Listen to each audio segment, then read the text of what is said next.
نحمده ونصلي على رسوله الكريم اما بعد فاعوذ بالله من الشیطان الرجیم بسم اللہ الرحمن الرحیم. نماز تہجد اور وتر کے طریقے کے بارے میں بہت سے لوگوں کے ذہن میں کنفیوژن پائے جاتے ہیں، اس لیے بہتر ہے کہ ہم اس باب کو اچھی طرح سمجھ لیں.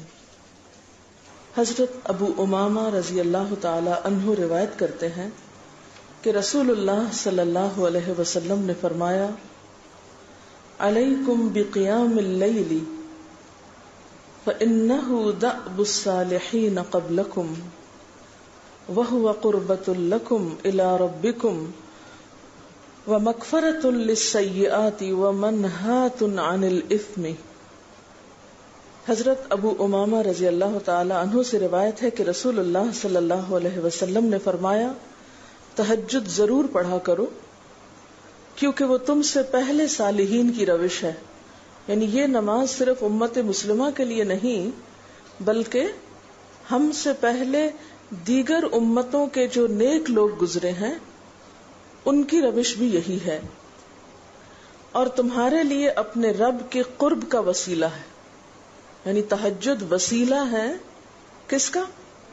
اللہ کا قرب حاصل کرنے کا، اور گناہوں کے مٹنے کا ذریعہ ہے، اور مزید گناہوں سے بچنے کا سبب ہے.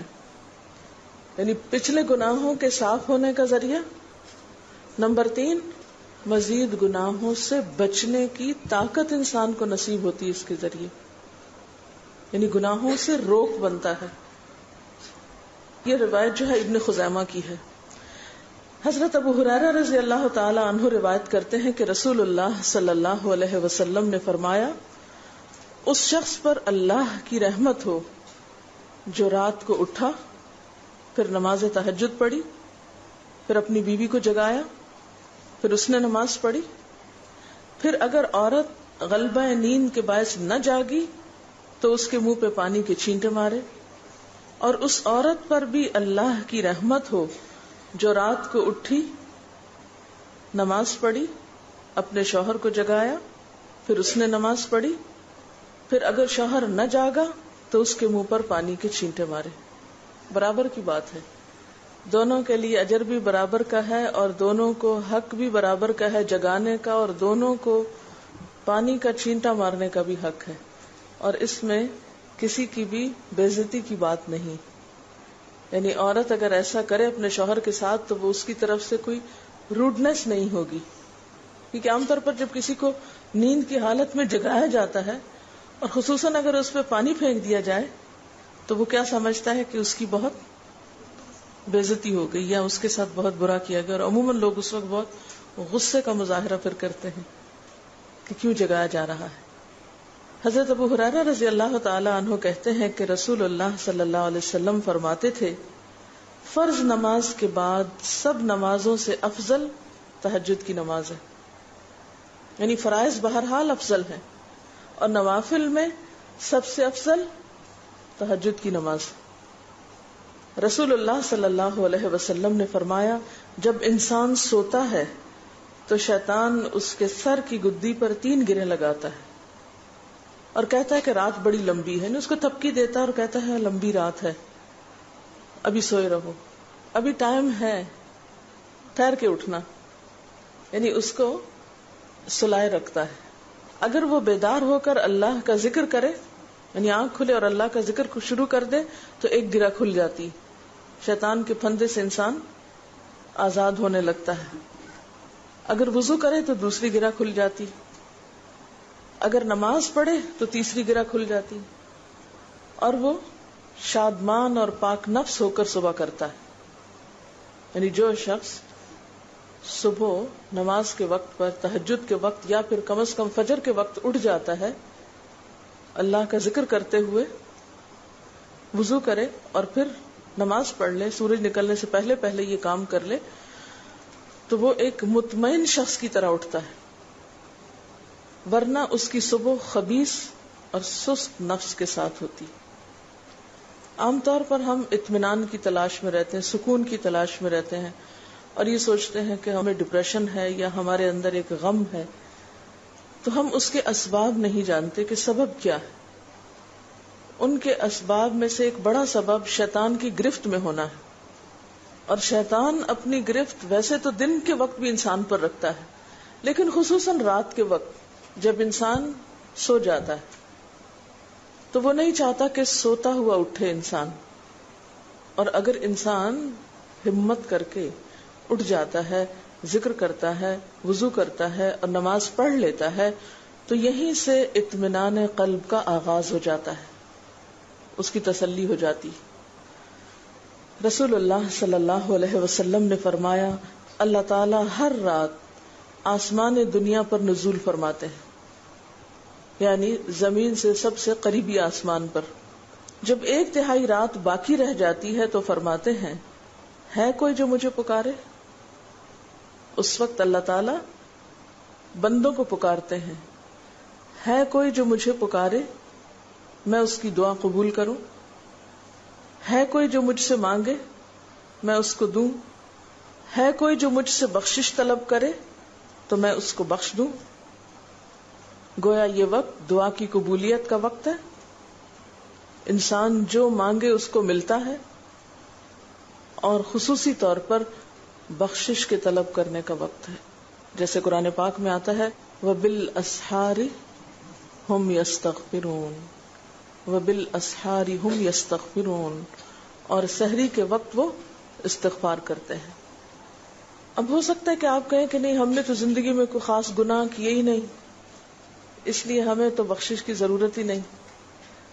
بخشش مانگے گناہگار لوگ، ہم تو نیک لوگ ہیں، نیک کام کرتے ہیں، دن رات قرآن پڑھتے پڑھاتے ہیں، اس لیے ہماری تو ضرورت نہیں. نہیں، نبی صلی اللہ علیہ وسلم جن کے اگلے پچھلے سب قصور معاف کر دیے گئے تھے، وہ اتنا لمبا قیام کرتے تھے کہ ان کے قدم مبارک سوج جاتے تھے. حضرت مغیرہ فرماتے ہیں رسول اللہ صلی اللہ علیہ وسلم نے اتنا لمبا قیام کیا رات کو کہ آپ کے پاؤں سوج گئے. آپ سے سوال کیا گیا کہ آپ اتنی مشقت کیوں کرتے ہیں، اپنے آپ کو اتنا کیوں تھکاتے ہیں، حالانکہ آپ کے تو سارے گناہ معاف کر دیے گئے. آپ نے فرمایا کیا میں اللہ کا شکر گزار بندہ نہ بنوں؟ یعنی صرف گناہوں کی بخشش ہی نہیں بلکہ نعمتوں پر شکر بھی واجب ہے. جہاں ایک طرف گناہوں کی بخشش انسان کے لیے اللہ کے قرب کے راستے ہموار کرتی ہے، وہاں اللہ تعالی کا شکر ادا کرنا بندے کو اللہ کا قرب عطا کرتا ہے. اچھا، اب پہلی سنت میں آپ کو بتاؤں گی کہ اگر آپ تہجد کے وقت اٹھے ہیں تو سب سے پہلے آپ کیا پڑھیں گے.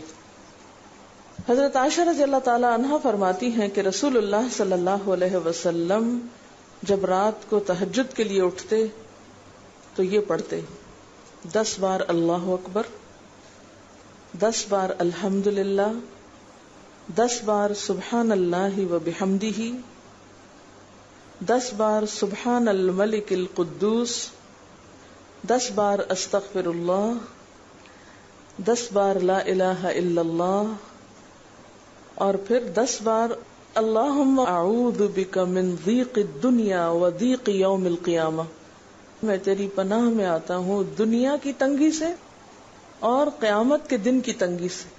اللہم اعوذ بک من ضیق ضاد یہ قاف من ضیق الدنیا و ضیق یوم القیامہ، یہ بھی 10 بار. اور پھر فرماتے اللہم اغفر لی واہدنی وارزقنی وعافنی، پھر وضو کرتے اور تہجد شروع کرتے. یعنی یہ بھی وضو سے پہلے آپ پڑھ لیتے تھے. تو آپ کیا کر سکتے ہیں، جیسے آنکھ کھلی ہے بستر پر لیٹے ہیں تو بعض اوقات ایسا ہوتا ہے نا کہ انسان سوچتا ہے اچھا ایک سائڈ پہ سو کے اتنے تھکے ہوئے ہوتے ہیں کہ آپ ایک دم نہیں اٹھ پاتے. حالانکہ آپ صلی اللہ علیہ وسلم کے نیند سے بیدار ہونے کا طریقہ کیا تھا کہ جب آپ اٹھتے تھے تو یکدم اٹھتے تھے، سستی کے مارے نہیں کہ کبھی ایک طرف لیٹ گئے پھر دوسری طرف سو گئے پھر دائیں طرف پھر بائیں طرف، نہیں. جب جاگنے کا وقت ہوتا تھا تو آپ فوراً اٹھ جاتے تھے. لیکن بسا اوقات ایسا ہوتا ہے کہ انسان تھکا ہوا ہوتا ہے، سائڈ بدل کے دوسری طرف کو ذرا لیٹتا ہے، تو یہ لیٹے لیٹے بھی آپ اذکار پڑھ سکتے ہیں. ٹھیک ہے، اور یہ سب آپ کو آتے ہی ہوں گے سوائے ایک وہ ذکر کے اللہم اعوذ بک من ضیق الدنیا و ضیق یوم القیامہ. اور ترتیب آپ یاد کر لیں، اپنے بیڈ سائڈ ٹیبل پہ یا بیڈ پہ یا کہیں بھی یہ نوٹس کسی پین کے ساتھ لکھ کے لگا دیں, چپکا دیں, اور جب یاد ہو جائے تو پھر اتار دیں, جب عادت بن جائے تو ہٹا دیں وہاں سے. ٹھیک ہے نا؟ جتنے دن عادت نہیں بنتی اتنے دن اپنے یادداشت کے لیے رکھ لیں. اسی طرح نیند سے اٹھ کر لا الہ الا اللہ وحدہ لا شریک لہ لہ الملک ولہ الحمد وہو علی کل شیء قدیر الحمد للہ وسبحان اللہ واللہ اکبر ولا حول ولا قوۃ الا باللہ. یہ بھی پڑھ سکتے ہیں. اچھا, ضروری نہیں کہ سب کچھ ایک ہی دن میں پڑھ لیں, یہ بھی آپ کر سکتے ہیں کہ ایک دن میں ایک چیز پڑھ لیں, دوسرے دن دوسری پڑھ لیں, تیسرے دن تیسری پڑھ لیں. ٹھیک ہے نا؟ اور اگر ساری ایک دن بھی پڑھنا چاہیں, دیکھیں وقت کی بات ہے نا.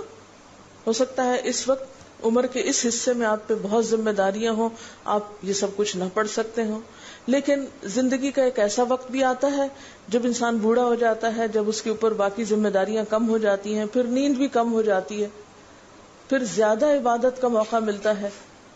تو ایسے میں جب انسان کے پاس عبادت کے لیے وقت اور موقع زیادہ ہو تو پھر یہ ساری چیزیں بھی پڑھ لیں.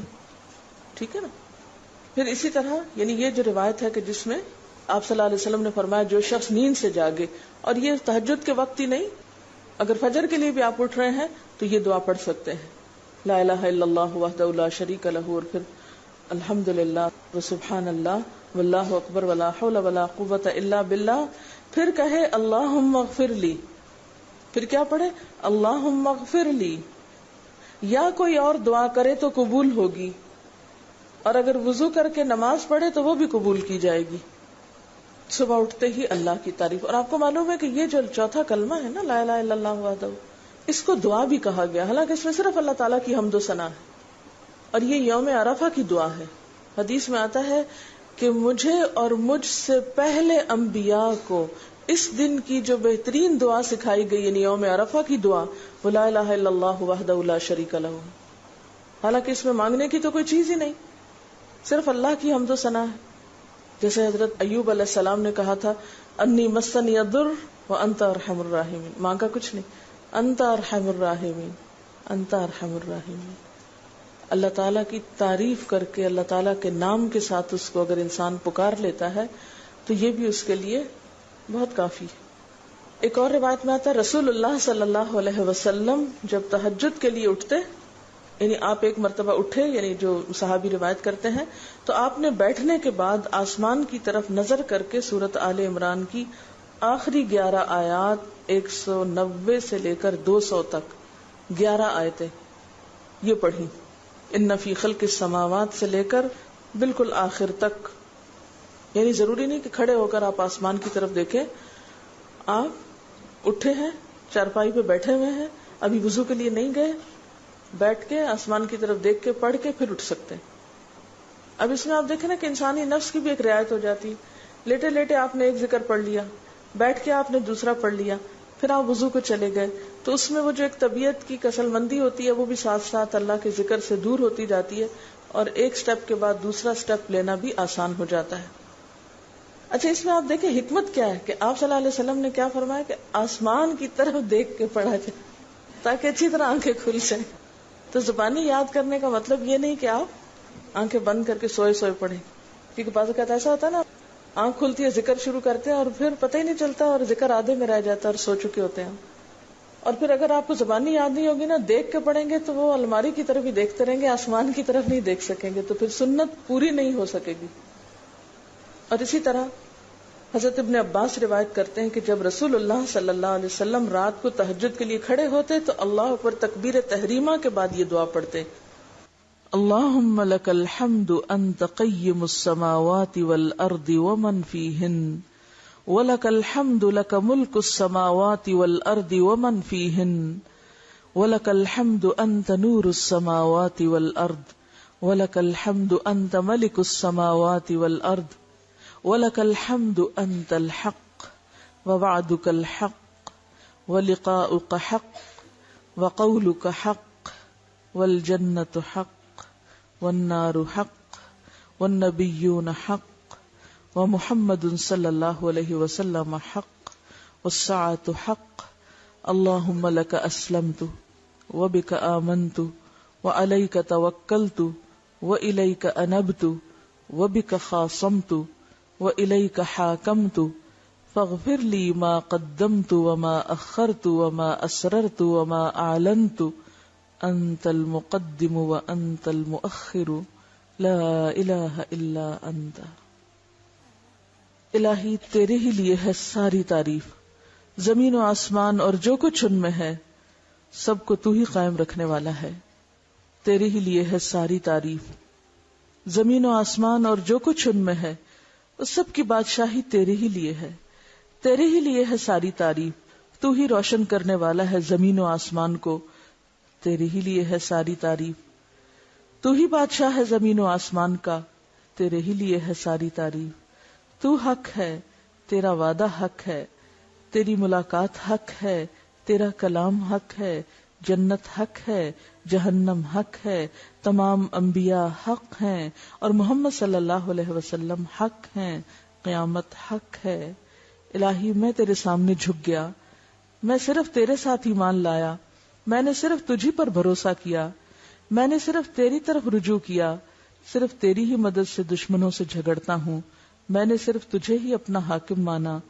سو تو میرے اگلے پچھلے اور ظاہر و پوشیدہ اور جنہیں تو مجھ سے زیادہ جانتا ہے سارے کے سارے گناہ معاف کر دے. تو ہی آگے کرنے والا ہے، تو ہی پیچھے ڈالنے والا ہے، تیرے سوا کوئی سچا معبود نہیں ہے. یہ جو دعا استفتاح ہے تہجد کے وقت کی، یہ باہر نہیں نماز کے اندر پڑھنے کی دعا ہے. ہم دعا مانگتے ہیں اللہم اجعلنی لک ذکارا لک شک. ان دعاؤں کے پڑھے بغیر ذکار کیسے بن سکتے ہیں؟ ذکار کا صیغہ تو فعال کے اوپر ہے نا، بہت زیادہ ذکر کرنے والا. والذاکرین اللہ کثیرا والذاکرات. تو ذاکرات کیسے بن سکتے ہیں جب تک کہ یہ دعائیں زبانی نہ آتی ہوں اور اپنے وقت پر نہ پڑھی جاتی ہوں. ویسے بھی ذکر بہت اچھی چیز ہے، لیکن جو مسنون ذکر ہے اور جو نبی صلی اللہ علیہ وسلم کے طریقے کے مطابق ہے، جو اطمینان قلب اور خوشی اس وقت اس کام کو اس طریقے پہ کر کے نصیب ہوتی ہے، وہ اس کے علاوہ نہیں ہوتی. اگرچہ اس سے خوشی ہوتی ہے لیکن اس طرح کی نہیں نصیب ہوتی، اس طرح کا اطمینان نہیں ہوتا. آپ تجربہ کر کے دیکھ لیں، سنت کے مطابق زندگی گزارنا اور اپنی مرضی کے مطابق زندگی گزارنا، یہ دو مختلف لائف سٹائلز ہیں، دو مختلف طریقہ ہے زندگی ہیں. دونوں کا امپیکٹ فرق ہوتا ہے، اثرات فرق ہوتے ہیں. اور یہ نہیں کہ یہ کوئی بہت مشکل عمل ہے، بہت مشکل کوئی نہیں ہے، ہم کر سکتے ہیں. لیکن بات یہ ہے کہ ہم کرنے کی کوشش کریں، ارادہ تو کریں. پہلے تو آپ اپنے آپ سے یہ پوچھیں ارادہ بھی کیا کہ نہیں، کیونکہ اگر ارادہ ہو گیا نا تو کام بھی ہو جائے گا. مشکل یہ ہے کہ ہم جب کوئی ایسا کام سنتے تو پھر سوچتے نہیں ہمارا تو حالات اتنے کٹھن ہیں کہ یہ عمل ہمارے لیے نہیں، ویسے بھی نفل ہے، کوئی بات نہیں، نہ بھی ہو سکا تو کیا ہے، یہی کہہ کے ہم چھوڑ دیتے ہیں چیزوں کو کہ نہیں. لیکن میں سمجھتی ہوں کہ جو عمر آپ بچیوں کی خاص طور پر اس وقت ہے، اس عمر کو غنیمت سمجھے اور اس میں آپ نے جو کچھ اب یاد کر لیا، عادت ڈال لی، وہ اگلی زندگی میں شدید مصروفیت کے باوجود بالکل عادت ثانیہ ہو جائے گی، ایک روٹین ہو جائے گی اور آپ کو مشکل نہیں ہوگی.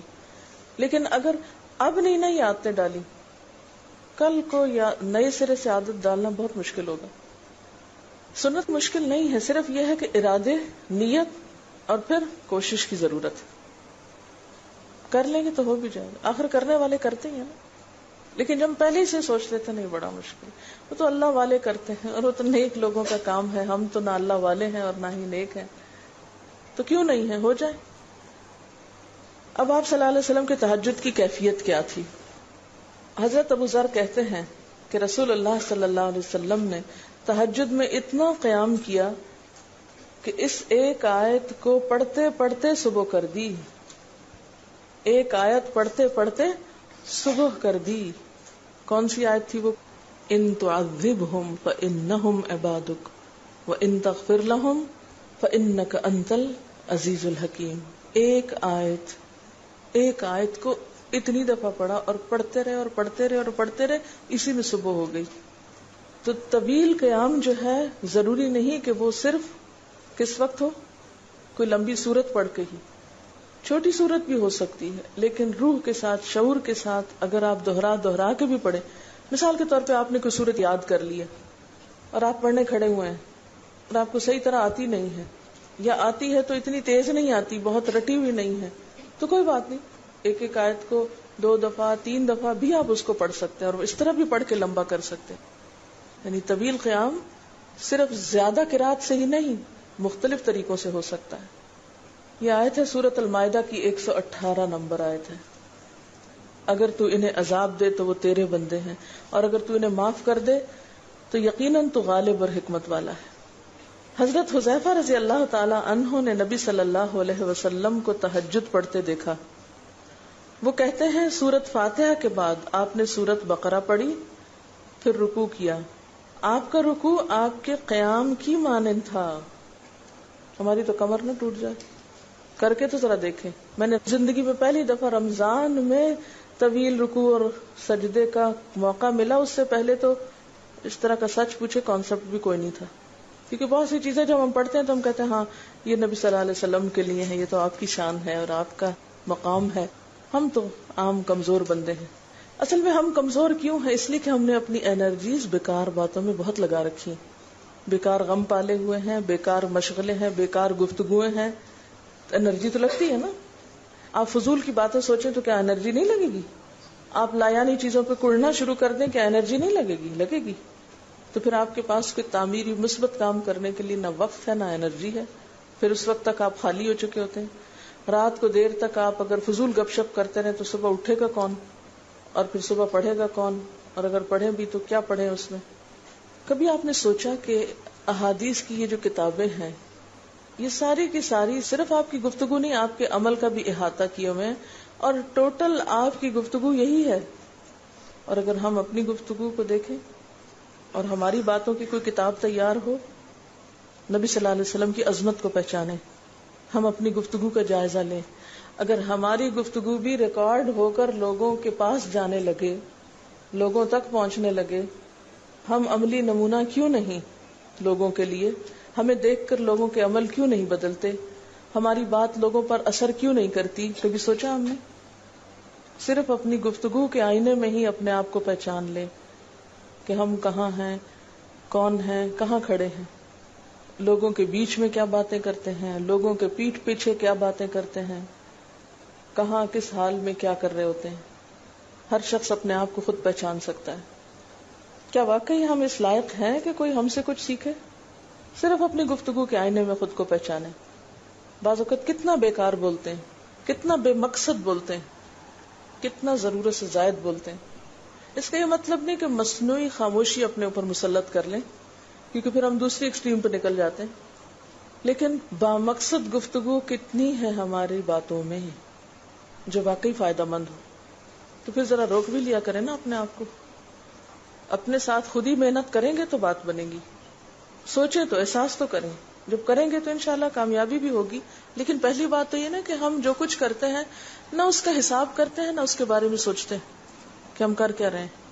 ہمیں نیکی نہ کرنے کا موقع یا ہمارے نیکی نہ کرنے کا ایک سبب اور ایک بڑی وجہ ہماری انرجیز کا بیکار چیزوں میں استعمال ہونا ہے، فضول کی سیاست میں ملوث ہونا ہے. اپنی ذمہ داریوں کا ہمیں ہوش نہیں ہوتا، دوسروں کے کاموں میں مداخلت خوب سوچتی ہے. خود کیا کر رہے ہیں اس کا کچھ پتہ نہیں، دوسرے کیا کر رہے ہیں اس سے بہت دلچسپی، یا کیا نہیں کر رہے. بہت سے لوگ، بہت سی خواتین کمر درد کی شکایت کرتے ہیں، اور اس کی ایک بڑی وجہ نمبر 1 رکوع کا صحیح پوزیشن پہ نہ ہونا ہے، اور نمبر 2 اس پوزیشن پہ کوئی ایکسرسائز نہیں ہماری ہوتی. یہ بتا رہی ہے کہ کسی کی کمر میں درد تھا اور ٹھیک نہیں ہوتا تھا کسی چیز سے، تو ڈاکٹر نے ان کو یہ مشورہ کیا کہ طویل رکوع اور طویل سجدے کریں. بیسٹ ایکسرسائز ہے، کر کے تو دیکھیں. اور اس میں آپ دیکھیے کہ صحیح پوزیشن پہ لائیں، بالکل سٹریٹ رکھیں گردن اور کمر کو. پیٹھ اور گردن ایک لائن میں آنی چاہیے. بہت سے لوگ یوں ٹیڑھی کرتے ہیں، یوں کر کے بس کرتے ہیں. یہ غلط پوزیشن ہے، اس سے تو اور بیمار ہو سکتے ہیں. کئی لوگ سر پھینک دیتے ہیں نیچے کو، یہ بھی غلط پوزیشن ہے، اس سے بھی کام خراب ہوتا ہے. اگر آپ صحیح پوزیشن پہ رکوع لمبا کریں تو یقینی طور پہ کمر درد کا علاج ہے. پٹھے مضبوط ہوتے ہیں نا کمر کے، آپ اس کو روک کے رکھے ہوتے ہیں ایک سیدھی لائن میں. 2 فیٹ کے درمیان کا فاصلہ بھی بہت معتدل رکھے، نہ تو بہت قریب رکھے اور نہ بہت کھلا رکھے، بالکل معتدل، جس میں آپ آرام سے سکون سے کھڑے ہو سکیں اور آپ کا بیلنس قائم رہے. بیلنس کو قائم کرنا بے حد ضروری. ٹھیک ہے. حضرت حذیفہ نے نبی صلی اللہ علیہ وسلم کو تہجد پڑھتے دیکھا. وہ کہتے ہیں کہ سورۃ فاتحہ کے بعد آپ نے سورۃ بقرہ پڑھی، پھر رکوع کیا.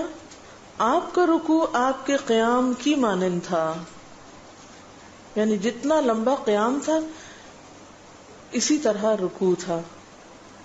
پھر آپ نے رکوع سے سر اٹھایا اور کھڑے ہو گئے، اور آپ کا قوما یعنی رکوع کے بعد اٹھنے کا وقت بھی کافی طویل تھا. ہم تو بعض اوقات اٹھ کے کھڑے نہیں ہوتے کہ نیچے چلے جاتے ہیں، تو وہ بھی طویل تھا. صرف 2 رکعتیں بھی آپ ایسی پڑھ لیں نا کافی. اگر عام دنوں میں نہ پڑھی جائے تو ویکینڈ پہ پڑھ لیں. ہمارا تو ویکینڈ پہ لمبا سونے کا پروگرام ہوتا ہے نا، تو چلے دوبارہ سو جائیں، لیکن ہفتے میں 1 دفعہ کر لیں. اگر روز نہیں بھی کر سکتے 2 دفعہ کر لیں، ٹوائس اے ویک کر لیں. پھر آپ کا سجدہ آپ کے قومے کی مانند تھا، یعنی جتنا آپ کھڑے ہوئے تھے اتنا آپ پھر سجدہ کیا. آپ دونوں سجدوں کے درمیان اپنے سجدے کی مانند بیٹھے تھے، یعنی 2 سجدوں کے بیچ میں بھی آپ اتنی دیر بیٹھے جتنی دیر آپ نے سجدہ کیا تھا. پس آپ نے 4 رکعتوں میں سورۃ بقرہ، آل عمران، نساء اور المائدہ پڑھی. ہمیں اگر خود نہیں بھی آتی اور کوئی پڑھانے والا اتنی لمبی 1 دفعہ بھی تراویح کوئی پڑھا دے یا کوئی نفل پڑھا دے تو ہم دوسری دفعہ اس کے پاس نہ پڑھیں. تقریباً 7.25 پارے بنتے ہیں، جس کو 1 منزل کہا جاتا ہے. ایک دن کے تہجد میں آپ نے اتنا پڑھا. اور یہ تو قرآن کی قرات تھی، لیکن بیچ کے وقفوں میں تسبیحات اور اللہ کی تعریف اور حمد و ثنا اور ذکر، یہ آپ پر بس تھا. یہ وہی کر سکتا ہے جس کو واقعی اللہ سے حقیقی محبت ہو، صرف دعوے کی حد تک نہیں. میں کہتی ہوں چلے روزانہ نہ صحیح، ہفتے میں 1 بار، ہفتے میں نہیں، مہینے میں 1 بار، مہینے میں نہیں تو سال میں، رمضان میں، کسی موقع پر کچھ تو اللہ سے تعلق آئے، کچھ تو قرب پائے. ہر شخص کے بس میں نہیں کہ ہر روز ایسی عبادت کرے، کیونکہ اللہ کے رسول صلی اللہ علیہ وسلم کا بہرحال مقام کچھ اور تھا. لیکن کچھ شوق، کچھ حسرت، کچھ تو دل میں ہونا ہی چاہیے، کوئی نیت، کوئی ارادہ، کوئی عزم، اور پھر اس کے لیے کوشش. تو وقت بچے گا کچھ آپ کے پاس فالتو باتوں کے لیے، فضول چیزوں کے لیے، کچھ سوچنے کے لیے، ٹینشن کے لیے بچے گا کچھ؟ سب کچھ بھاگ جائے گا، کچھ بھی نہیں بچے گا. کیونکہ ان عبادی لیس لک علیہم سلطان، میرے بندے ان پہ اے شیطان تیرا کوئی زور نہیں چلتا. بس چلتا ہی نہیں ان پہ تیرا، سارا زور ہی ان پہ چلتا ہے جو فالتو ہوتے ہیں. فالتو ذہن جو ہوتا ہے وہ شیطان کا گھر ہوتا ہے. حضرت حذیفہ بیان کرتے ہیں کہ میں ایک رات آپ صلی اللہ علیہ وسلم کے ساتھ نفلی نماز میں شریک ہو گیا. آپ نے سورۃ بقرہ شروع کر دی. میں نے سوچا کہ آپ 100 آیات پڑھ کر رکوع میں چلے جائیں گے، مگر آپ پڑھتے گئے. میں نے خیال کیا کہ سورۃ بقرہ کو 2 رکعتوں میں پڑھیں گے، لیکن آپ پڑھتے رہے. آپ نے سورۃ بقرہ ختم کر کے سورۃ نساء شروع کر دی، پھر ختم کر کے آل عمران پڑھنی شروع کر دی، اس کو بھی ختم کر دیا. آپ نہایت آہستگی سے پڑھتے جاتے تھے. جب ایسی آیت تلاوت کرتے جس میں سبحان اللہ کہنے کا حکم ہوتا ہے، جیسے سبح بحمد رب جیسے مثال کے طور پر، تو سبحان اللہ کہتے. اگر کچھ مانگنے کا ذکر ہوتا تو سوال کرتے، اگر پناہ مانگنے کا ذکر ہوتا تو اعوذ باللہ پڑھتے. اس حدیث سے یہ بھی پتہ چلتا ہے کہ سورتوں کی ترتیب ضروری نہیں، کیونکہ آپ نے پہلے النساء پڑھی پھر آل عمران پڑھی. یہ جو ہر وقت لوگ پیچھا کیے رکھتے ہیں نا، بعض اوقات تو بہت ضد کرتے ہیں کہ آپ نے پہلی رکعت میں یہ پڑھائی تھی تو دوسری میں یہ کیوں پڑھا دی. یہ تو سنت میں ملتا ہے کہ پہلی رکعت طویل ہے دوسری کے مقابلے میں، لیکن یہ لازم نہیں کہ جو پہلی میں پڑھے اس کے بعد آگے والی صورتوں میں سے پڑھے، پیچھے والی میں سے نہیں پڑھ سکتے. پڑھ سکتے. رسول اللہ صلی اللہ علیہ وسلم نے عبداللہ بن عمرو سے کہا، مجھے بتلایا گیا ہے کہ تم ساری رات نفل پڑھتے اور دن کو روزہ رکھتے ہو. اگر تم ایسا کرو گے تو تمہاری آنکھ کمزور اور طبیعت سست ہو جائے گی. یعنی ہر روز روزہ اور ہر رات جگراتا، تمہاری جان اور تمہارے بال بچوں کا بھی تم پر حق ہے. اس لیے روزہ رکھو اور افطار بھی کرو اور رات کو قیام کرو اور سو بھی. یعنی ساری رات تہجد پڑھنا یا نفل پڑھنا پسندیدہ نہیں ہے، رات کو سونا بھی پسندیدہ ہے. ہمارے ہاں 27ویں رات کو پوری رات جاگنا لازم سمجھا جاتا ہے، تو نبی صلی اللہ علیہ وسلم سے کوئی رات بھی پوری کی پوری جاگنا ثابت نہیں. کیونکہ اگر انسان صرف جاگتا ہی جاگتا چلا جائے تو وہ آسان ہوتا ہے، ایک دفعہ سو کے پھر اٹھنا جو ہے نا وہ اصل میں نفس کا امتحان ہوتا ہے، وہ مشکل ہوتا ہے. اسی طرح نبی صلی اللہ علیہ وسلم 3 دن سے کم میں قرآن مجید ختم کرنا پسند نہیں فرماتے تھے. آپ نے حضرت عبداللہ بن عمرو سے فرمایا کہ 1 ماہ میں پورا کر لو. انہوں نے عرض کی میں اس سے زیادہ تلاوت کی طاقت رکھتا ہوں، تو فرمایا 20 دن میں کر لو. ان کا میں اس سے زیادہ کی طاقت رکھتا ہوں، فرمایا 7 دن میں ختم کر لیا کرو، اس سے زیادہ کی اجازت نہیں. یعنی وہ ایک منزل کر کے. صحابہ کرام چونکہ اس زمانے میں مصحف اس طرح تھوڑی چھپے ہوئے تھے کہ کتابوں کی شکل میں ہوں، جو قرآن تھا لوگوں کے سینوں میں تھا، یاد کیے ہوئے تھے، اور وہ یاد کیا ہوا کہیں صبح کے وقت الگ بیٹھ کے نہیں پڑھا کرتے تھے. وہ کہاں پڑھتے تھے؟ تہجد میں نماز کے اندر پڑھا کرتے تھے. اب یہ تو ہم لوگوں کی مشکل ہوگی نا کہ ہمیں آتا کچھ نہیں زبانی، تو پھر ہم دیکھ کے پڑھتے ہیں، دیکھ کے پڑھتے ہیں تو نماز میں پھر وہ مشکل ہوتا ہے تو الگ رکھ کے پھر اس کو پڑھ رہے ہوتے ہیں. ٹھیک ہے، لیکن زیادہ بہترین پڑھنا نماز کے اندر کا پڑھنا ہے. اگرچہ دیکھ کے پڑھنے کی اس میں بھی اجازت ہے، لیکن ان کی چونکہ شدید حرص تھی حضرت عبداللہ بن عمر کی، تو آپ نے ان کو 3 دن کی پھر اجازت دے دی تھی. اور آپ نے فرمایا کہ اس شخص کو قرآن کی کچھ سمجھ نہیں ہو سکتی جو 3 سے بھی کم دن میں قرآن پڑھے. نبی صلی اللہ علیہ وسلم نے فرمایا جو شخص رات کے نوافل میں 200 آیات تلاوت کرتا ہے وہ اطاعت گزار مخلص لوگوں میں شمار ہوتا ہے. انہ من عبادنا المخلصین، وہ آتا نا قرآن پاک میں انبیاء کی صفت میں سے. تو جو شخص رات کو نماز میں یعنی نفل میں 200 آیات تک تلاوت کرتا ہے وہ اطاعت گزار مخلص بندوں میں شمار ہوتا ہے. اور سنن دارمی میں واضح طور پر آتا ہے کہ نبی صلی اللہ علیہ وسلم ساری رات نوافل نہیں پڑھا کرتے تھے. اب آتا ہے وتر کا طریقہ. رسول اللہ صلی اللہ علیہ وسلم کا وتر پڑھنے کا طریقہ جو عام طور پر تھا، اس کے بارے میں حضرت عائشہ فرماتی ہیں کہ نبی صلی اللہ علیہ وسلم نماز عشاء سے فجر تک 11 رکعتیں پڑھتے، یعنی تہجد کی رکعتیں جو تھی وہ کتنی تھی؟ 11 رکعتیں. ہر 2 رکعتوں پہ سلام پھیرتے اور 1 رکعت وتر پڑھتے، یعنی 10 رکعتیں پڑھنے کے بعد 1 رکعت الگ سے پڑھتے. رسول اللہ صلی اللہ علیہ وسلم نے ہمیں بھی یہی تعلیم دی. چنانچہ ابن عمر سے روایت ہے کہ رسول اللہ صلی اللہ علیہ وسلم نے فرمایا رات کی نماز 2 رکعتیں ہیں. صلاۃ اللیل مثنی، یہ بخاری کی روایت ہے. فاذا خفت الصبح فاوتر بواحدۃ، پھر جب تمہیں صبح ہونے کا خطرہ ہو تو 1 رکعت پڑھ لو، اور یہ تمہاری 1 رکعت نماز کو طاق بنا دے گی، یعنی وتر کر دے گی. رسول اللہ صلی اللہ علیہ وسلم نے فرمایا، اور یہ مسلم کی روایت ہے، کہ وتر آخر رات میں 1 رکعت ہے. بیسیکلی وتر عشاء کے ساتھ نہیں ہے، وتر عشاء کی نماز کا حصہ نہیں ہے، وتر رات کی آخری نماز ہے، یعنی تہجد کا حصہ ہے بنیادی طور پر. لیکن جو لوگ تہجد نہیں پڑھ سکتے یا نہیں پڑھتے تو وہ سہولت کی خاطر پھر رات ہی کو پڑھ لیتے ہیں عشاء کے ساتھ. رسول اللہ صلی اللہ علیہ وسلم نے فرمایا جب تم رات کو نوافل پڑھنا شروع کرو تو پہلے 2 ہلکی رکعتیں ادا کرو. اور اس میں آپ کیا کر سکتے ہیں، مثلا تحیۃ الوضو کے 2 نفل آپ ہلکے سے پڑھ لیں.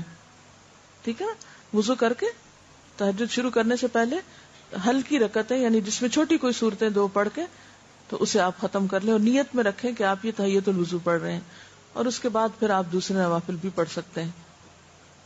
آپ صلی اللہ علیہ وسلم نے رات کا قیام کیا، 2 ہلکی رکعتیں پڑھی، پھر 2 طویل رکعتیں پڑھی، پھر ان سے ہلکی 2 طویل رکعتیں پڑھی، پھر ان سے ہلکی 2 طویل رکعتیں، پھر ان سے ہلکی 2 طویل رکعتیں، پھر ان سے ہلکی 2 طویل رکعتیں، پھر 1 وتر.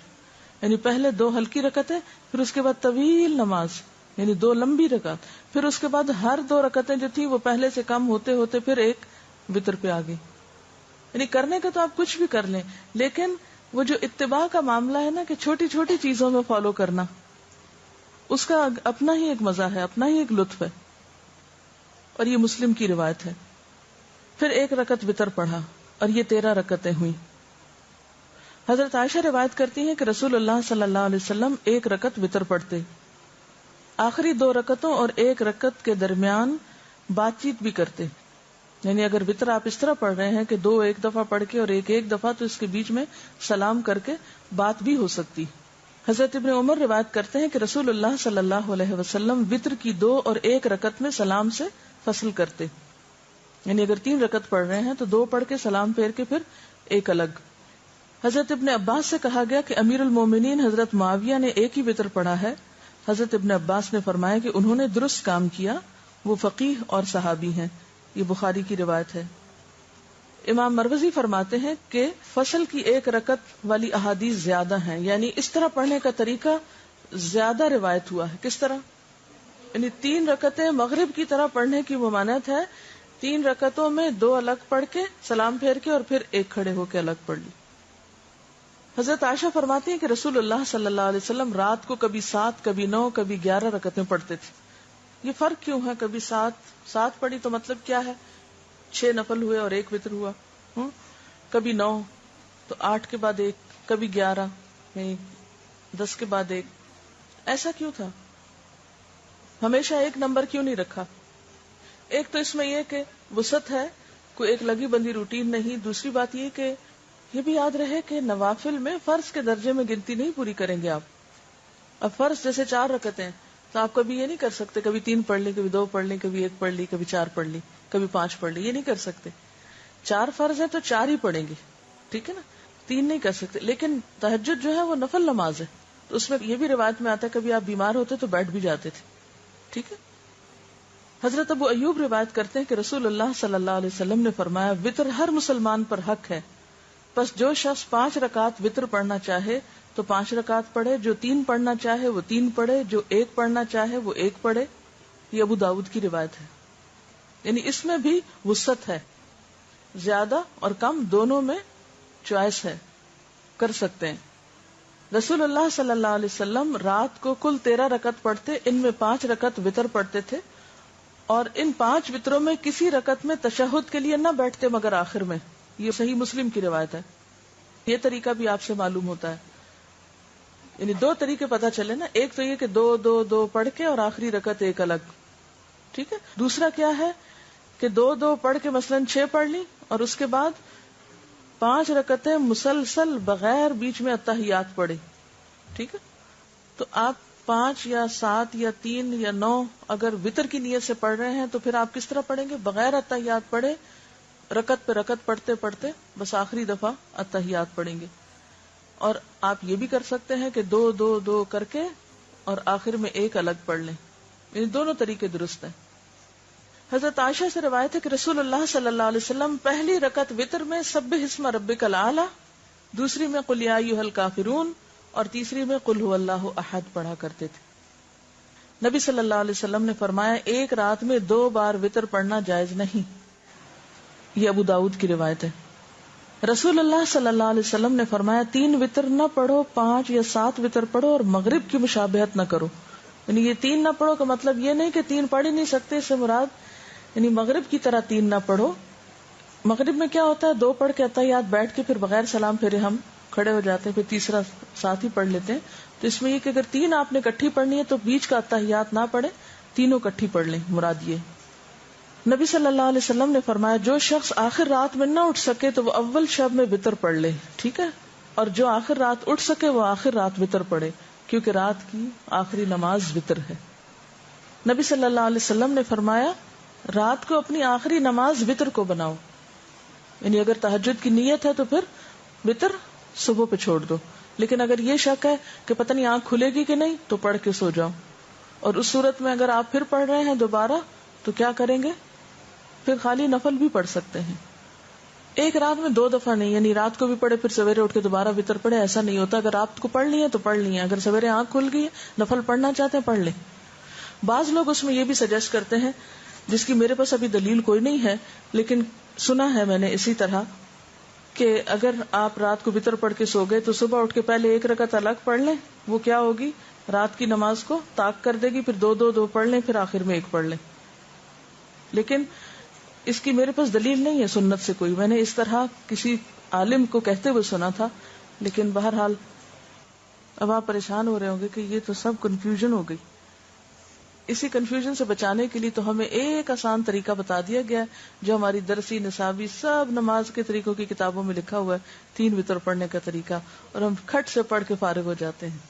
کوئی نہ پریشانی ہے نہ کچھ. میرا آپ سے سوال یہ ہے کہ یہ اتنی ورائٹی کیوں ہے؟ اب جیسے آپ صلی اللہ علیہ وسلم کی جو دعائے استفتاح تھی اس کی کئی ورژنز ملتے ہیں، ہم تو ایک ہی پڑھتے ہیں، سبحانک اللہم و بحمدک تبارک اسمک. کیوں؟ کیا حکمت ہے؟ بنیادی بات یہ ہے کہ جب انسان صرف ایک لگے بندے گھسے پٹے طریقے سے ایک کام سالوں سال کرتا جاتا ہے تو اس کا نتیجہ کیا ہوتا ہے؟ مشین بن جاتا ہے. کوئی اس میں شعور نہیں باقی رہتا، کوئی اس میں سوچ سمجھ کا عمل دخل نہیں رہتا. بس آنکھیں بند کی ہوئی اٹھے ہوئے نماز پڑھ رہے، آنکھیں نہیں کھول رہے اول سے آخر تک، اور کچھ یاد نہیں کہ کیا پڑھا، وہی قل ہو اللہ پڑھی اور بس بات ختم. نماز جو ہے اللہ تعالیٰ سے ایک شعوری تعلق کا نام ہے، اور اس شعوری تعلق میں اگر آپ ایک دن ایک طریقہ کریں، دوسرے دن دوسرا، تیسرے دن تیسرا، تو اس سے کیا ہوگا فائدہ؟ کہ ایک نیا پن باقی رہے گا، تمام سنتیں بھی زندہ رہیں گی. آپ دیکھیں کہ ایک تو یہ ہو سکتا تھا کہ ہمیں بس ایک ہی طریقہ بتا دیا جاتا اور پھر ہم ایک ہی کے ساتھ چپک کے رہ جاتے، اور اس کا نتیجہ عام طور پر کیا ہوتا ہے کہ نمازیں بے روح ہونے لگتی. اور ایک یہ ہے کہ جو کچھ آپ نے کیا وہ سب بتایا جائے جو واقعی صحیح احادیث کے ساتھ اوتھینٹک سورسز کے ساتھ موجود ہے. یعنی یہ سب چیزیں آپ جا کے بخاری، مسلم، ابو داؤد کی کتابوں میں، کتاب الصلاۃ میں خود بھی چیک کر سکتے ہیں. اگر آپ کے پاس یہ کتاب ہے نا جو میں آپ کو بتا رہی ہوں، آپ خود بھی پڑھ سکتے ہیں. ٹھیک ہے؟ کیونکہ عام طور پر جب اس طرح کی باتیں بتائی جاتی تو کوٹ کیا جاتا ہے فلاں کہتی ہیں، وہ سب کچھ میرے نام لگ جاتا ہے. حالانکہ یہ میں نہیں کہتی، یہ موجود ہے کتابوں کے اندر، یہ آپ نے کبھی پڑھا نہیں اس لیے پتہ ہی نہیں تو نیا لگتا ہے. تو یہ سب بتانے کا مقصد کیا ہے کہ اتنی نمازیں آپ پڑھتے تھے، ہر موقع کی نماز، جتنے بھی خاص کوئی اوکیزن آپ کہنے کو کہہ سکتے ہیں، تو ان میں پھر جب آپ نے قرات کے انداز مختلف اختیار کیے، جیسے تہجد کے بارے میں آتا ہے، کبھی سری قرات کی، کبھی جاہری کی، کبھی ایک ہی آیت ساری رات پڑھتے رہے، کبھی 2 رکعتوں میں سورۃ النساء سے لے کر المائدہ تک چلتے گئے، 7.5 پارے چلے گئے. یہ سب کچھ کس لیے؟ تاکہ نماز کے اندر ایک جان رہے. کیا یہ ایک حقیقت ہے؟ آپ اگری کریں گے کہ انسان روٹین کا عادی ہو کر ملل کا شکار ہو جاتا ہے، جس کو عام زبان میں بوریت کہتے ہیں. ہوتا ہے نا؟ اب مثال کے طور پر رکوع کے اذکار ہیں، پتہ شاید آپ کو بھی ہو، کہیں پڑھے ہی ہوں، لیکن میں نے جب ان کو ٹرائی کیا، یقین کریں نماز میں ایسا لطف آیا مجھے، کیونکہ ہمیشہ ہم پڑھتے سبحان ربی العظیم، سبحان ربی العظیم، سبحان ربی العظیم، بس ایک ہی چیز آتی ہے. زیادہ سے زیادہ ایک اور دعا ہم نے سیکھی ہوئی ہے، سبحانک اللہم ربنا و بحمدک اللہم اغفر. اس کے علاوہ میں تو نہیں کچھ اور پڑھتی تھی، کہیں ادھر ادھر پڑھا بھی تو اتنا دھیان نہیں دیا. لیکن جب سے مجھے یہ حقیقت سمجھ میں آئی کہ اگر بدل بدل کے چیزیں پڑھے تو نماز میں ایک روح پیدا ہوتی ہے، تو میں نے کل ہی یہ ٹرائی کیا، سبوح قدوس رب الملائکۃ والروح، تو ایک عجیب لطف نماز میں محسوس ہوا. تو پہلی تو وہی تسبیح ہے جو سبحان ربی العظیم کی ہے، دوسری وہ جو ابھی میں نے آپ کو سنائی سبحانک اللہم ربنا و بحمدک اللہم اغفر لی، تیسری ہے سبوح قدوس رب الملائکۃ والروح. اور یہ مسند احمد میں بھی ہے، نسائی میں بھی، ابو داؤد میں بھی ہے، مسلم میں بھی، یعنی کتنی کتابوں نے اس کو روایت کیا.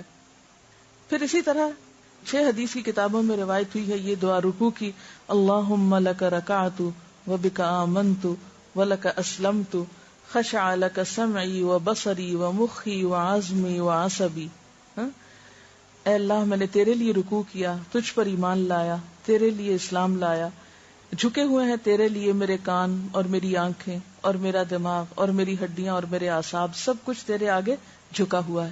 وہ جو 5 منٹ کا رکوع ہے اس میں اگر آپ یہ بار بار تسبیح کریں، پھر آپ دیکھیں اپنی کیفیت کہ یا اللہ تیرے آگے جھکا ہوا، میری ہڈیاں بھی جھکی ہوئی ہیں، میرے اعصاب بھی جھکے ہوئے ہیں، میرا سر بھی جھکا ہوا ہے، میری تمام چیزیں تیرے آگے جھکی ہوئی ہیں. تو انشاءاللہ نمازوں میں انشاءاللہ یقینی خشوع پیدا ہوگا. پھر اسی طرح سبحانک و بحمدک لا الہ الا انت، ایک اور تسبیح یہ ہے سبحانک و بحمدک لا الہ الا انت. پھر اسی طرح سبحان ذی الجبروت والملکوت والکبریاء والعظمت، سبحان ذی الجبروت والملکوتی والکبریاء والعظمتی. کوئی مشکل نہیں ہے اگر یہ آتی ہو. فجر کی نماز میں ایک پڑھ لیجئے، ظہر میں دوسری، عصر میں تیسری، مغرب میں چوتھی، عشاء میں پانچویں، تہجد میں ایک اور. تو بدل بدل کے آپ پڑھیں گے تو انشاءاللہ نماز کی جو تاثیر ہے وہ آپ محسوس کریں گے انشاءاللہ تعالی. پھر اسی طرح رکوع سے کھڑے ہونے کے اذکار ہیں. سمع اللہ لمن حمدہ، اللہم ربنا لک الحمد، ربنا ولک الحمد، ربنا لک الحمد ملء السماوات وملء الارض وملء ما بینہما وملء ما شئت من شیء بعد. کیونکہ وہ ایک حدیث میں آپ نے پڑھا تھا نا کہ جتنا طویل آپ نے قیام کیا اتنا ہی آپ نے رکوع کیا، اور جتنا طویل رکوع کیا اتنا ہی کھڑے ہو کے دوبارہ قوما کیا. اب کھڑے ہو کر کتنی دفعہ آپ کہیں گے سمع اللہ لمن حمدہ، سمع اللہ لمن حمدہ، اس سے تو بات نہیں بنے گی. لیکن جب آپ ذرا اور بہتر طریقے سے حمد و ثنا کریں گے، ربنا ولک الحمد ملء السماوات وملء الارض وملء ما بینہما من شیء بعد اہل الثناء والمجد احق ما قال العبد وکلنا لک عبد اللہم لا مانع لما آتیت ولا معطی لما منعت ولا راد لما قضیت ولا ينفع ذا الجد منک الجد. یہ مسلم میں، نسائی میں اور ابو داؤد میں روایت ہوئی ہے. تو حدیث کے خزانوں میں یہ بہت سی چیزیں موجود ہیں، لیکن ہم تک نکل کر آئی نہیں. پھر ہم نے ان سنتوں کو زندہ نہیں کیا، ان کو پڑھا نہیں. تو ضرورت ہے کہ تھوڑی تھوڑی بھی کوشش انشاءاللہ آپ کرتے رہیں گے، اسپیشلی ینگ گرلز. اب جو چیزیں زندگی میں داخل ہو جائیں گی وہ اگلی زندگی میں سہولت کے ساتھ آپ کر پائیں گے. پھر اسی طرح دعائے قنوت کے 2-3 صیغے، پھر اسی طرح سجدے کی دعائیں. سجدے کی دعاؤں میں بھی اسی طرح یہ جو رکوع کے ہیں ان کے علاوہ اللہم انی اعوذ برضاک من سخطک وبمعافاتک من عقوبتک واعوذ بک منک لا احصی ثناء علیک انت کما اثنیت علی نفسک. تو یہ سب گر ہیں یا نسخے ہیں اللہ تعالیٰ سے تعلق اور محبت بڑھانے کے. پھر اسی طرح ہم جو اتحیات کے بعد جو دعائیں پڑھتے ہیں اس میں بھی رب جعلنی والی صرف ایک ہی یاد کرتے ہیں. اس میں بھی 2-3 صیغے جو ہیں وہ مسنون کتابوں سے ثابت ہیں. پھر اس کے بعد سلام پھیرنے کے بعد جو دعائیں ہیں، اور اسی طرح جو دعائیں استفتاح ہے جو ابھی میں ذکر کر رہی تھی کہ صرف یہی نہیں ہے جو ہم پڑھ لیتے ہیں سبحانک اللہم، بلکہ اس کے علاوہ اللہم باعث بینی. یہ بھی دیکھا گیا جن کو اللہم باعث بینی نہیں آتا بس وہ پھر اس پہ اٹک جاتے ہیں، اس سے آگے نہیں. اس میں وجہت وجہی للذی فطر السماوات والارض والی دعا بھی ہے. پھر اسی طرح بخشش کی دعا اور اللہم رب جبرائیل و میکائیل، یہ تہجد کی نماز میں استفتاح کی دعا. میں سوچتی ہوں کہ اگر پڑھتے نہیں بھی ہے تو پتہ تو ہو کہ ایسے ہی دنیا سے چلے جائیں گے کہ اتنی بھی پہچان نہ ہو کہ اللہ کے رسول صلی اللہ علیہ وسلم نے کس کس انداز اور کس کس رنگ میں اپنے رب کو پکارا. کتنے بے خبر ہیں آپ اپنے محبوب سے، یعنی نبی صلی اللہ علیہ وسلم سے محبت کا دعویٰ ہمیں سب کو ہے لیکن ان کی پہچان نہیں ہے. کیا کرتے تھے وہ؟ ساری گفتگو کا خلاصہ کیا ہے؟ نفل نمازوں میں سب سے افضل تہجد کی نماز ہے. فائدہ بتائیے. قرب کا ذریعہ ہے، گناہوں کو مٹانے کا ذریعہ ہے، اور اگلے گناہوں سے بچانے کا ذریعہ ہے. یہ حدیث سے پتہ چلتا ہے. اور پچھلے صالحین کی بھی روش رہی ہے. اطمینان قلب نصیب ہوتا ہے. کیسے؟ شیطان جو انسان کی گدی پر سر پہ 3 گریں لگاتا ہے، یعنی اس کے دماغ کو جکڑتا ہے ایک طرح سے. وہ کھل جاتی ہیں گرہیں جب انسان صبح اللہ کا ذکر کرتا ہے، وضو کرتا ہے، نماز پڑھتا ہے، تو ایک اچھے نفس کے ساتھ اپنے دن کا آغاز کرتا ہے. ورنہ خبیث نفس کے ساتھ اور سست نفسی کے ساتھ انسان دن کا آغاز کرتا ہے. رات کا جب 1/3 حصہ باقی رہ جاتا ہے تو اللہ تعالیٰ آسمان دنیا پہ نزول فرماتے ہیں اور پکارتے ہیں اپنے بندوں کو. کیا کہتے ہیں؟ ہے کوئی دعا مانگنے والا کہ میں اس کی دعا قبول کروں. یہ وقت جو ہے رات کا آخری وقت دعاؤں کی قبولیت کا وقت ہے، اور اس میں خصوصی طور پر قرآن سے کیا پتہ چلتا ہے کون سی دعا سب سے زیادہ پڑھنے کا وقت ہے؟ استغفار. دیکھیں استغفار نہیں ہوتا، باب استفعال کے وزن پر ہے. استغفار. استغفار یعنی تہجد کی دعاؤں میں خصوصی دعا جو قرآن سے ثابت ہے وہ کیا ہے؟ وَبِالْأَسْحَارِ هُمْ يَسْتَغْفِرُونَ. اور اس کے علاوہ تہجد شکر گزاری کا ذریعہ ہے. افلا اکون عبدا شکورا. اس شخص پر اللہ کی رحمت ہوتی ہے خاص جو خود اٹھتا ہے اور اپنی بیوی کو جگاتا ہے، اور نہ جاگے تو پانی کے چھینٹے مارتا ہے. اور اس عورت پر بھی اللہ کی رحمت ہوتی ہے جو اٹھتی ہے اور پھر شوہر کو اٹھاتی ہے، اور نہ اٹھے تو پانی کے چھینٹے مارتی ہے۔ یہ تو تھے فضائل، ٹھیک ہے۔ اب یہ ہے کہ تہجد کے وقت اٹھ کر کیا کیا کریں گے۔ نمبر 1، اللہ کا ذکر کریں گے۔ تو ذکر میں کون کون سے ذکر؟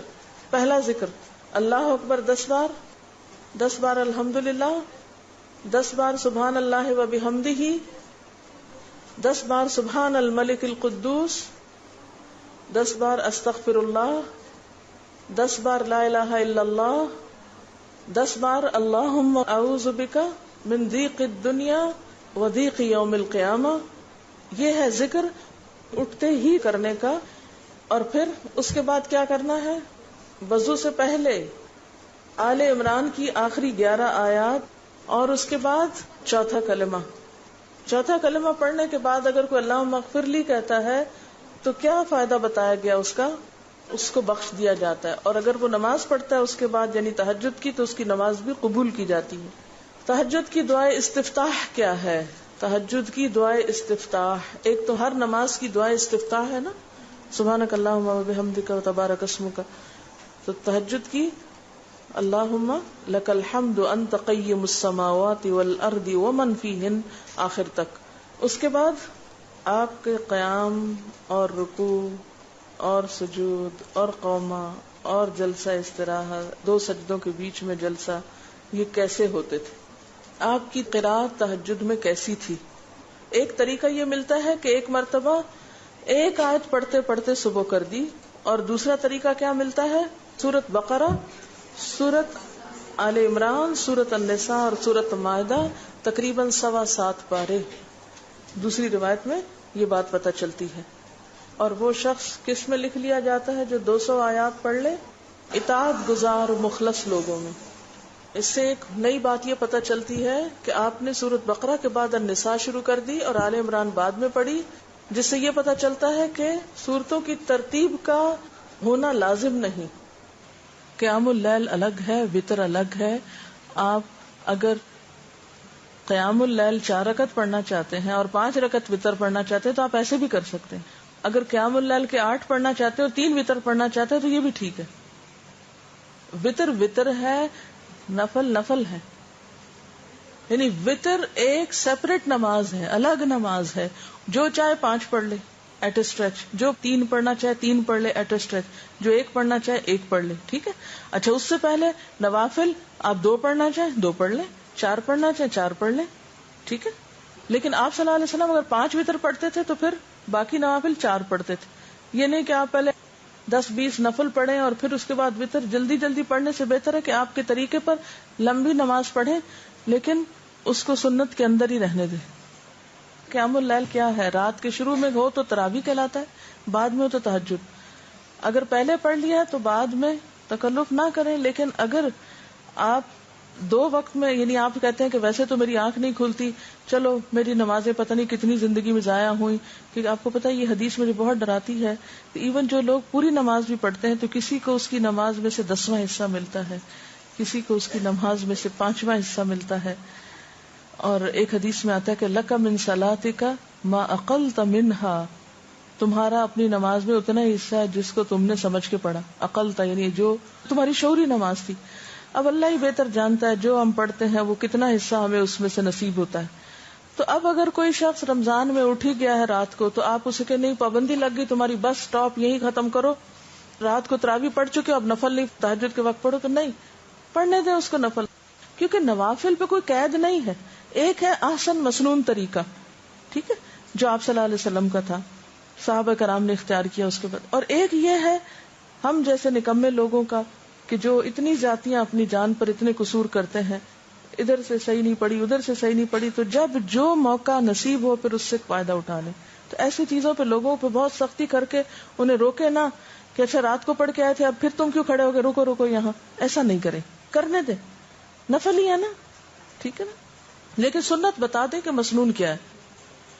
آج کی وتر کی نماز میں سے کیا بات یاد رکھنے کی ہے؟ وتر رات کی آخری نماز ہے۔ دوسری بات یاد رکھنے کی، وتر 1 3 5 بھی ہو سکتے ہیں اور اس سے زیادہ 9 تک بھی ہو سکتے ہیں۔ تہجد اور وتر 2 الگ الگ نمازیں، وطر نہ عشاء کی نماز کا حصہ نہ تہجد کی نماز کا حصہ، یہ رات کی آخری نماز ہے، چاہے تو عشاء کے بعد پڑھ لیں، چاہے تو تہجد کے بعد پڑھ لیں. سبحانک اللہم و بحمدک نشہد ان لا الہ الا انت نستغفرک و نتوب الیک. والسلام علیکم و رحمۃ اللہ وبرکاتہ. ویڈیو کے نیچے سبسکرائب کے بٹن پہ کلک کریں، بیل کے آئیکن پہ کلک کیجیے تاکہ ہر نئی ویڈیو کی نوٹیفیکیشن